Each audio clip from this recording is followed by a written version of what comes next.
How long his voice should last, I don't know. लेकिन I hope आप लिख रहे हैं, you are journalist, you are young journalist, and ये आपके लिए भी नया एक्सपीरियंस है कि किस हालत से what conditions we are passing through, you know that. You know better than I know. लेकिन आज जम्मू कश्मीर में मानवाधिकार को का कत्ल कर दिया गया है. Human rights are murdered. हमारे तो हो गए हैं सिटीजन ऑफ इंडिया. आज पूरे सिटीजन ऑफ इंडिया हैं. ये कहते हैं हमने 370 खत्म करके 33 खत्म करके जोड़ दिया भारत के साथ. बिल्कुल जोड़ दिया.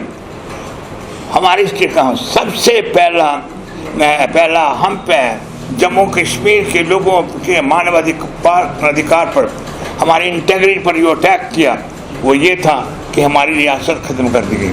आज बोलता है कोई वो state of Jammu and Kashmir जो हमने डोगराज ने बनाई थी 1846 में. महाराजा गुलाब सिंह ने जम्मू कश्मीर और लद्दाख और गिलगित जोड़े थे. आज व्हाट इज दैट स्टेट? आज हमारा स्टेटस क्या है? I appreciate some of the journalist to write. आप छोटे अखबार में देखता हूँ, छोटे अखबार के editor I find very bold. कम से कम जम्मू कश्मीर के बारे में कह देते हैं कि ये यूनियन टेरिटरी. बहुत से लोग यूनियन टेरिटरी का शब्द ही अवॉइड कर देते हैं कि हम किस हालत में हैं. तो आज जम्मू एंड कश्मीर उसी हालत में है जो 1846 से पहले था, जब when we had Punjab governor. आज जम्मू और कश्मीर की हालत है. आज I must tell you, it is only Panthers the party in Jammu and Kashmir, only Panthers party, which has guts, which has leadership, which has people, and which has mission to unite all the people of Jammu and Kashmir with one slogan: give us Indian flag with the Indian constitution. Give us Indian flag with Indian constitution. Restore our fundamental right. Restore our fundamental right. And we also demand today that Modi government should withdraw this so-called law which they issued day before yesterday against the press. जो press control पे कानून बना है 2 दिन पहले जम्मू कश्मीर में, इसको फौरी तौर पे विड्रॉ कर दिया जाए. I have decided, I have made my team state legal aid committee recognized registered party है वकीलों की, जिसका मैं एग्जीक्यूटिव चेयरमैन हूँ. हमने फैसला कर दिया गया है कि जिस दिन सुप्रीम कोर्ट होती है हम इसके खिलाफ जाएंगे. और हमारी पूरी कोशिश है कि जम्मू कश्मीर की प्रेस पर जो असॉल्ट है, अटैक है आज भारत सरकार की तरफ से, उसके खिलाफ लड़ेंगे और जीतेंगे जंग. ये इसलिए मेरी प्रेस कॉन्फ्रेंस है दे दिया है. और अब देखेंगे आप क्या होने वाला है. ये 1975 की इमरजेंसी में मैं यूथ कांग्रेस का सेक्रेटरी जनरल था, और जब डिक्लेयर हुई, इमरजेंसी डिक्लेयर की, तो इमरजेंसी में सिर्फ यूथ कांग्रेस ने मैंने इस तरह प्रेस कॉन्फ्रेंस बनाई जिस तरह आपके साथ है आज, और कहा कि हर चीज़ मंजूर है कांग्रेस की, लेकिन इमरजेंसी मंजूर नहीं है इंदिरा जी की. तो बाद में क्या हुआ क्या नहीं हुआ वो अलग बात है.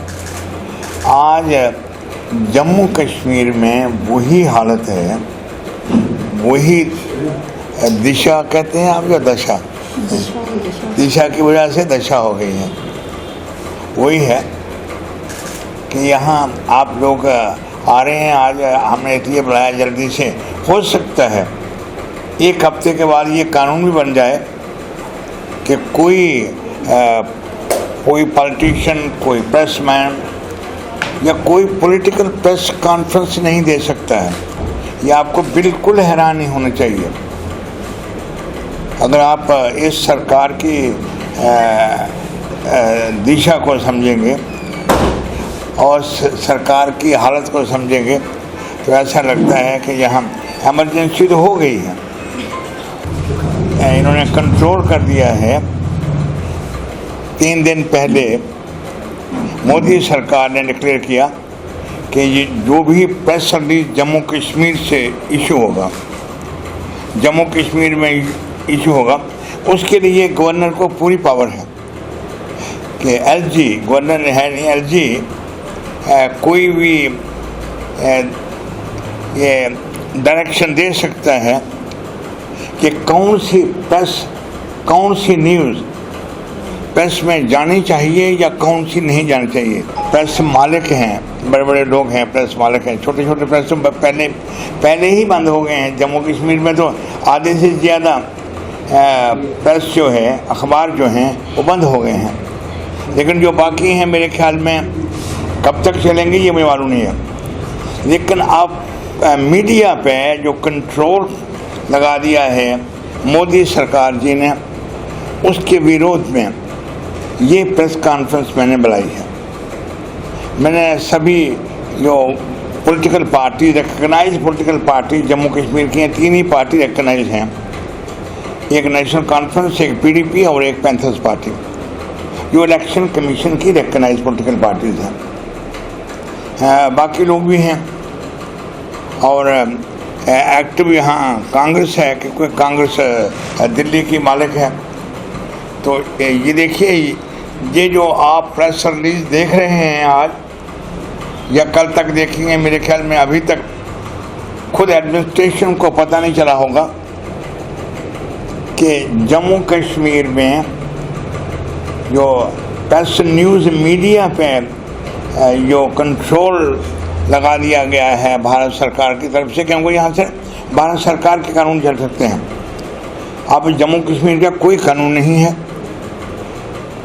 इसके मैंने ये प्रेस कॉन्फ्रेंस इसलिए बुलाई है कि पॉलिटिकल पार्टी जो हैं जम्मू कश्मीर में, या वो पॉलिटिकल पार्टी जम्मू कश्मीर में एक्टिव हैं, जिसमें कांग्रेस भी है, बीजेपी खुद है, कम्युनिस्ट पार्टीज़ हैं, जो भी हैं, उनके लिए ये मैसेज, प्रेस कॉन्फ्रेंस का एक मैसेज देना चाहता था कि तैयार रहो, यहाँ वही इमरजेंसी उससे बदतर लगा दी गई है जो 1975 में कांग्रेस के राज में लगी थी।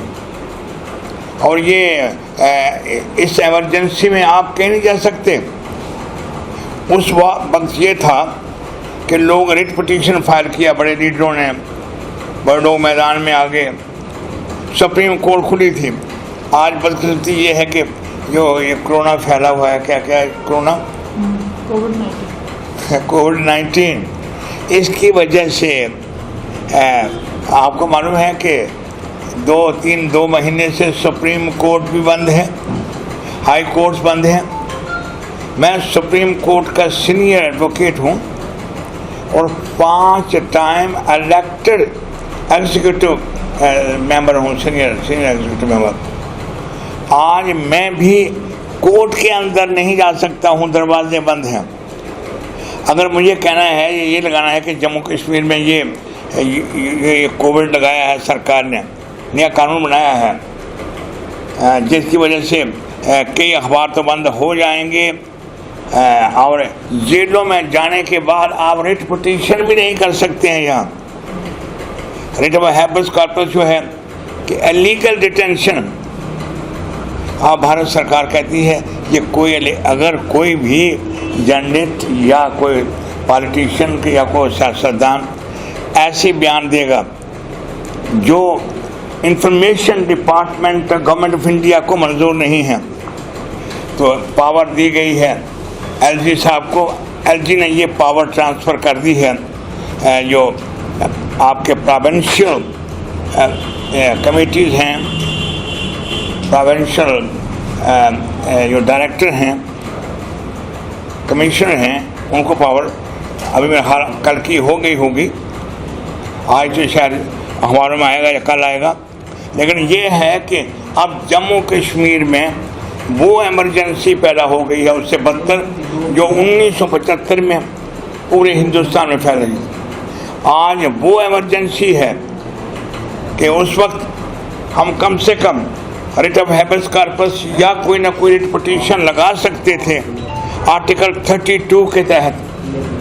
जम्मू कश्मीर में आज पूरी पावर है जम्मू कश्मीर सरकार को, क्योंकि यहाँ पे आर्टिकल 35A को हटाने का कोई इफेक्ट नहीं हुआ है, क्योंकि सरकार को पूरी पावर है कि जो मानवाधिकार दिए हमें, right to speak, right to write, right to express, article 14 है या आर्टिकल 19 है या 21 है, इक्वालिटी बिफोर लॉ, सारे कानून जो हैं उनका कंट्रोल जो है वो जम्मू कश्मीर की सरकार के पास है।